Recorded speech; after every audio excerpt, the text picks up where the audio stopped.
క్రీస్తునందున్న ప్రియులకు ప్రేమతో వందనాలు తెలియజేస్తున్నాను. ఈరోజు దేవుడు మనకు చేస్తున్న వాగ్దానం ఏమిటనగా యెషయా గ్రంథం 60వ అధ్యాయం 14వ వచనం.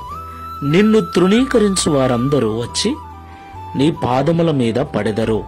ఆమేన్.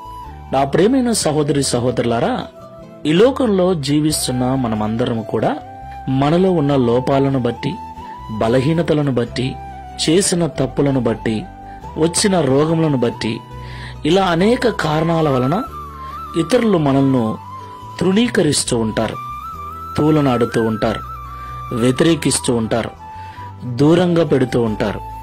అసలు మనల్ని పట్టించుకోకుండా, ఎవరు కూడా మనల్ని ప్రేమించకుండా, ఏమాత్రము లెక్కలేని వారిగా, విలువలేని వారుగా మనల్ని చూస్తూ ఉంటారు. ఆ సమయంలో నిజంగా ఎంత బాధగా, ఎంత ఇబ్బందిగా ఉంటుందో కదా. ఆ బాధ వర్ణనాతీతం. ఎవరూ పట్టించుకున్నటువంటి స్థితి, ఒంటరి జీవితం.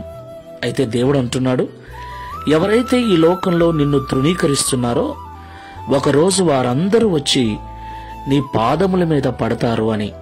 దేవునికి మహిమ కలుగుగాక. అవును ప్రియులారా, దేవుడు మన బలహీనతలు తొలగించి బలపరచగల సమర్థుడు. మన రోగములను తీసివేసి స్వస్థపరచగలవాడు. మన దీన స్థితిని, హీన స్థితిని మార్చి మనలను ఘనపరచగల దేవుడు. దేవునికి మహిమ కలుగుగాక. అలాగున మన జీవితము దేవుడు చేయాలి అంటే ఈ లోకంలో మనం కూడా దేవుణ్ణి ఘనపరచు వారముగా ఉండాలి. మన యొక్క క్రియల ద్వారా దేవుణ్ణి మనము ఘనపరచాలి.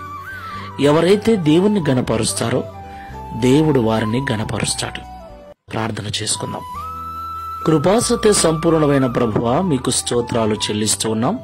ఈ ఉదయకాల సమయంలో మాతో మీరు మాట్లాడిన ప్రతి మాటను బట్టి వందనాలు చెల్లిస్తున్నాం. నిజమే తండ్రి, ఆయా సమయాలలో మా బలహీనతలను బట్టి, మా చేతగానితనాన్ని బట్టి, ఇంట్లో వారి చేత, ఆఫీసులో ఉన్న వారి చేత, ఇరుగు పొరుగు వారి చేత, ఆయా స్థలములలో ఆయా వ్యక్తుల చేత తృణీకరించబడిన వారమై, వెలివేయబడిన వారమై ఒంటరితనములో జీవిస్తూ ఉన్నాం. ఆ సమయంలో నిజంగా ఎంతో బాధ, ఎంతో వేదన. అయితే మా క్రియల ద్వారా, మా విశ్వాసము ద్వారా నిన్ను ఘనపరిచే వారముగా మేము ఉన్నట్లయితే ఈ లోకంలో మీరు మమ్మల్ని ఘనపరిచి, ఎవరైతే మమ్మల్ని తృణీకరిస్తున్నారో వారందరూ కూడా మా కాళ్ళ యొద్దకు వచ్చేటట్లుగా మా జీవితాలను మారుస్తారని మాతో మాట్లాడారు.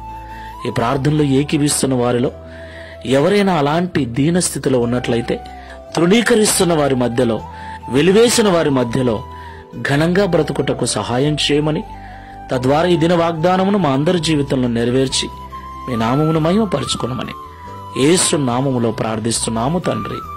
ఆమేన్. Praise the Lord. God bless you.